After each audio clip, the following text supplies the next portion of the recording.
Interpolation और unequal interval. तो पीछे कुछ क्वेश्चन या कुछ मेथड हम लोगों ने सीखे थे, जिसमें से दी गई इंट्रीज ऑफ एक्स, जिसे हम लोग आर्गुमेंट कहते हैं, उनमें क्या था, डिफरेंस कांस्टेंट था। मतलब x0 x1 का x1 माइनस x0 की वैल्यू, x2 माइनस x1 की वैल्यू, x3 माइनस x2 की वैल्यू एंड सो ऑन, सब क्या थे, इक्वली सेपरेटेड थे। मतलब सब में डिफरेंस h की वैल्यू कांस्टेंट आती थी। लेकिन कुछ ऐसे इंट्रीज हो सकती है जिसमें जो है दो x की वैल्यूज में कुछ दूसरा डिफरेंस हो, अगले कुछ दो x की वैल्यूज में कोई दूसरा डिफरेंस हो। तो उन सब टेबल के लिए जो है इंटरपोलेशन कैसे निकालेंगे हम लोग, उनके बीच की कैसे वैल्यूज के बारे में x या y निकालना होगा, तो वो हम लोग यहाँ पे सीखेंगे। तो इसमें हमारे पास जो है दो मेथड सीखना है। एक सीखनी है न्यूटन्स डिवाइडेड डिफरेंस मेथड, दूसरा Lagrange method for unequal, Lagrange method for interpolation for unequal interval. ठीक, तो दोनों अनइक्वल के लिए है। पहला वाला है न्यूटन डिवाइडेड डिफरेंस और दूसरा है लेग्रांजे, या पहला लेग्रांजे कर लो, दूसरा न्यूटन कर लो। पहले हम न्यूटन का पढ़ा रहे हैं, फिर जो है लेग्रांजे का देखेंगे।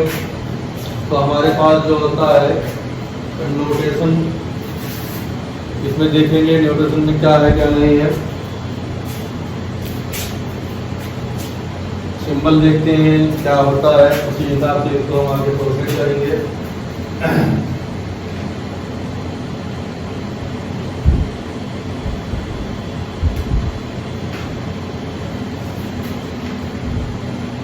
तो हमारे पास जो है इसमें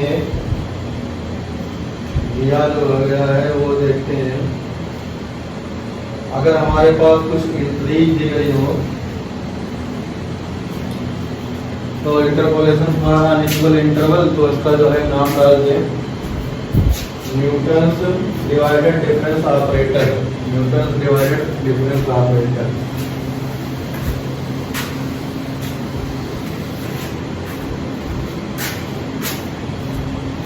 न्यूटन्स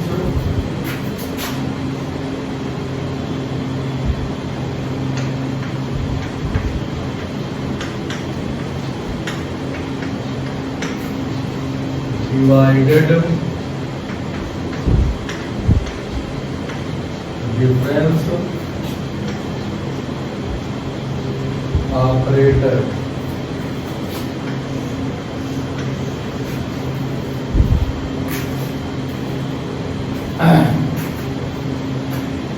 अगर हमारे पास इंक्रीज दी गई है, ये x की वैल्यू दी गई है, ये y है जिसे हम लोग fx कहते हैं, वर्टिकल कॉलम है x0 x1 x2 x3 xn, यहाँ पे value corresponding value y0 y1 y2 y3 yn। इस तरह से हमारे पास आर्गुमेंट इंट्रीज x की वैल्यू और y की वैल्यू दी गई होगी। इसके लिए हमें जो है डिवाइडेड डिफरेंस ऑपरेटर का यूज करना है, टेबल बनाना है, सिंबॉलिक क्या है वो देखना है। तो अब जो ये हमारे पास गिवन डेटा होगा, इस डेटा में हमारे पास मान लिया कुछ ऐसे नंबर होंगे जिनके डिफरेंस इक्वल हो सकते हैं, जैसे इनका डिफरेंस कुछ है, इनका डिफरेंस कुछ है, इनका डिफरेंस कुछ है, कोई इक्वल हो सकता है और मैक्सिमम अनइक्वल हो सकते हैं। तो ये स्पेशली ये फॉर किसके लिए है, अनइक्वल के लिए है। इसमें कोई प्रॉब्लम इसमें नहीं होनी चाहिए, जो इक्वल आ गया ठीक है, अदरवाइज हम लोग जो है अनइक्वल के लिए देखेंगे। अब जो हमारे पास ऑपरेटर होता है न्यूटन्स डिवाइडेड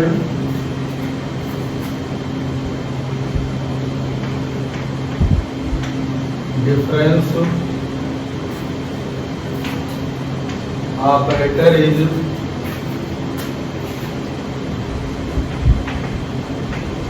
डिफाइंड एज या इसको जो है डिफाइंड बाई या डिनोटेड बाई करेंगे। अभी डेफिनेशन नहीं कर रहे हैं, डिनोशन ही लगा रहे हैं।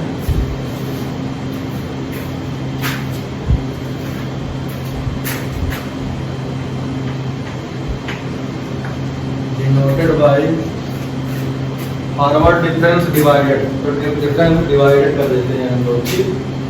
और उसके साथ में जो है हमारे पास जो होता है उसकी वैल्यू जो हम लोग करेंगे, ये डिनोटेड बाई एंड इसमें जो लिखेंगे and defined as and defined as. अब डिफाइंड एज करेंगे तो हमारे पास जैसे आ गया फॉरवर्ड डिफरेंस ऑफ y0, इसको जो है divided forward divided difference of y0 equal to हो जाएगा हमारे पास x1 माइनस x0 वाले केस को हम लोग स्प्लिट करेंगे तो हमारे पास हो जाएगा y1 minus y0 upon x1 minus x0।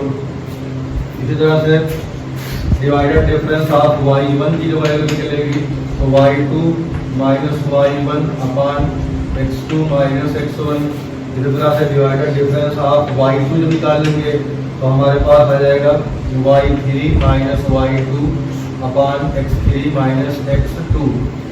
अच्छा, फर्स्ट ऑर्डर का ये तो निकल आया हमारे पास। इसी तरह से अगर हम लोग को सेकंड ऑर्डर का निकालना होगा तो सेकंड ऑर्डर का इसे मान लिया निकालते हैं तो हमारे पास जो है divided difference of second order of y0, तो y0 जब निकलेगा तो हमारे पास इन दोनों का डिफरेंस होगा, ठीक। तो इन दोनों का डिफरेंस हमारे पास आएगा, क्या आएगा, first difference of y1 minus difference of y0 upon, जब यहाँ पे 2 आता है तो हमारे पास जो वैल्यूज होती है उसमें एक का गैप आएगा। अब मतलब divided difference of second order आएगा, ध्यान देना, divided difference of second order आएगा तो हमारे पास बीच में x2 माइनस x0 आएगा। यहाँ पे क्या आएगा, x2 माइनस x0 आएगा। इसी तरह से divided difference of second order आप y1 निकालेंगे तो यहाँ पे हमारे पास फर्स्ट ऑर्डर का कौन सा आ जाएगा, y2 माइनस फर्स्ट डिफरेंस का आ जाएगा यहाँ पे y1, और नीचे आ जाएगा हमारे पास एक छूट जाएगा, ऊपर छूट जाएगा तो यहाँ x3 माइनस x1 हो जाएगा,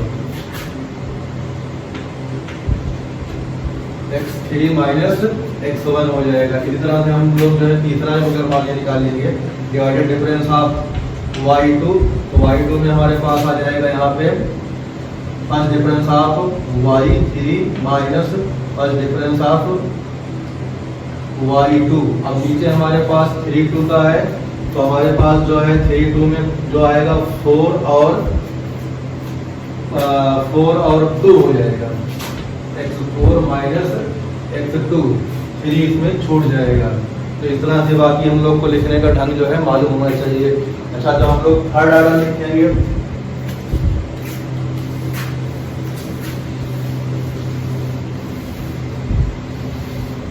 थर्ड ऑर्डर का लिखना चाहेंगे divided difference of third order of y0, divided difference of third order of y0 लिखेंगे तो हमारे पास जो है दिस माइनस दिस आएगा,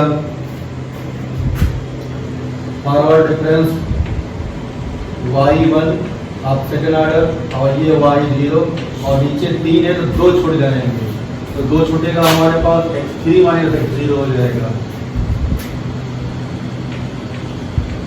इसी तरह से forward difference divided difference third order का जो है आप y1 जब निकालेंगे तो y1 निकालेंगे मतलब हो जाएगा दिस माइनस दिस होगा। तो हमारे पास forward difference of second order of y2, forward difference divided difference of y1 second order का अपॉन 2 छूटेगा तो हमारे पास जो है आएगा x1 के साथ 2 और बढ़ा दो तो x2 x3 x4 minus x1 आएगा, एंड सो ऑन। इस तरह से हम लोग कोई टेबल बनाएंगे तो उसमें जो है ज़्यादातर समझ में आएगा क्या क्या बनाना है। तो ये हमारे पास हो गया divided difference formula, Newton's divided difference formula for interpolation for unequal interval. इसमें इंटरवल जो होता है इक्वल नहीं होता, ये हमारे पास इस तरह से मिल जाएगा। कभी कभी यही सिंबल हमारे पास दूसरे फॉर्म में भी होते हैं, उसको हम किसी दूसरे चीज में रिप्रेजेंट कर देंगे, इसमें नहीं बताएंगे, या अगर चाहते हैं थोड़ा बता दें तो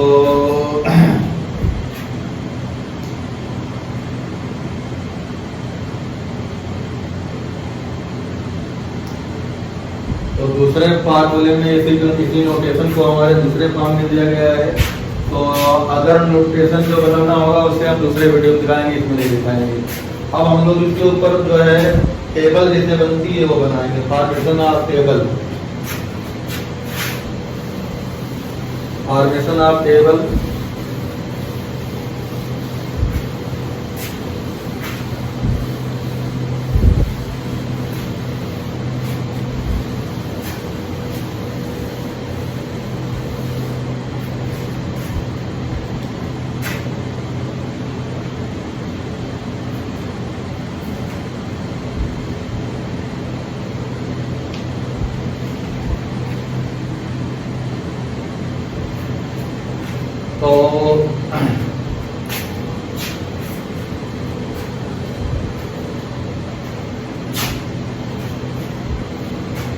तो ये डिवाइडेड डिफरेंस वाला जो हमारे पास था, इसको हमने यहीं पे इसका दूसरा सिंबल भी देख लेते हैं, फिर उसके बाद फॉर्मेशन बनाएंगे।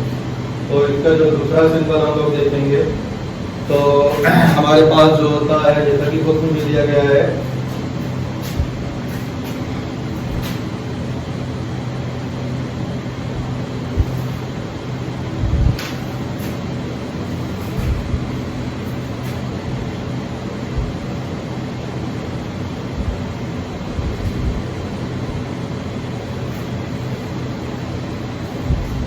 सेकंड सिंबल हमारे पास दिया गया है, वो कहा है कि also by the definition, also by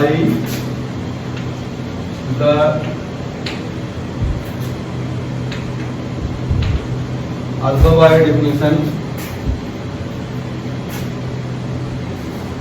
f of x0, f of x0 की जो वैल्यू आएगी, f of x0 मतलब दो पे हम लोग कर रहे हैं, तो fx minus f of x0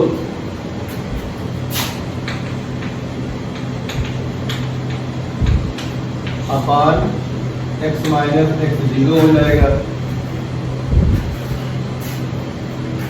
यहाँ से हम लोग जो है fx की वैल्यू निकालना चाहेंगे, तो जनरल फार्मूले हम लोग को यूज करना पड़ेगा। तो यहाँ से fx निकालोगे तो fx को सब्जेक्ट बना लो, दिस fx इक्वल टू रहेगा this plus this into this, तो हो जाएगा x minus x0 of f of x0। तो fx की वैल्यू इस तरह से हम लोग ट्रैक कर सकते हैं। अगर सिंगल में देखा जाएगा तो अब मान लिया हमारे पास यही चीज जो है तीनों वैल्यूज में हो, x, x0, x1 में हो।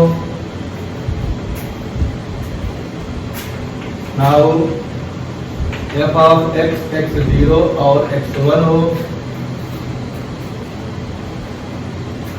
तो हमारे पास यहाँ पे हो जाएगा x1, x0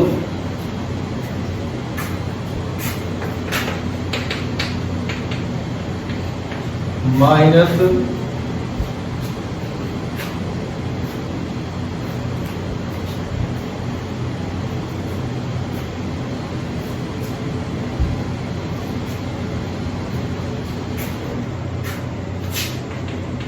x0,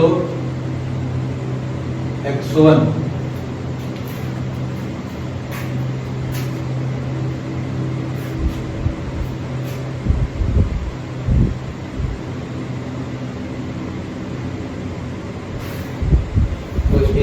जिसे हम लोग x ही लिखते हैं, कामा है। तो हमारे पास जो है x, x0, x0, x1 और नीचे हमारे पास जो आ जाएगा वो हो जाएगा डिफरेंस निकलना है। डिफरेंस आ जाएगा हमारे पास कितने का आएगा, x माइनस x1 का आएगा। फिर इसको सब्जेक्ट बना लो, implied f x x0 equal to तो हमारे पास जो है ये पहले आ जाएगा f of x0 x1 plus x minus x0 f of x0 x1 x0 x1। तो इस तरह से हमारे पास जो है बन जाएगा। तीसरा अगर हम लोग निकालें तो तीसरा जो निकालेंगे तो तीसरा जो है और जनरल इसी तरह से बना लेंगे और इसी तरह से निकलता जाएगा हमारे पास। तो ये सिंपल इसका है। दूसरे उसमें अपने टेक्स्ट बुक में दिया गया है, देख लेना इसको क्या है क्या नहीं है। इसका यूज क्वेश्चन में नहीं किया जाएगा। बाय दिस फार्मूला या बाय दिस हेल्प हमें कोई क्वेश्चन नहीं करना है। हमें वही जो ट्रायंगल के फॉर्म में जो होता है डिवाइड ट्रायंगल, उसी के फॉर्म में क्वेश्चन करना है। तो ये हमने इस वाले में बताया कि डिवाइडेड डिफरेंस क्या होता है, ऑपरेटर का सिंबल क्या है और इनको कैसे लिखते हैं। अगले वाले में हम बताएंगे कि फॉरवर्ड डिफरेंस टेबल किस तरह से, फॉरवर्ड डिफरेंस डिवाइडेड टेबल कैसे बनाएंगे या डिफरेंस डिवाइडेड टेबल कैसे बनाएंगे और डिवाइडेड डिफरेंस टेबल बनने के बाद जो फार्मूला यूज होगा वो क्या होता है। तो आई होप नेक्स्ट वीडियो में मिलेगा।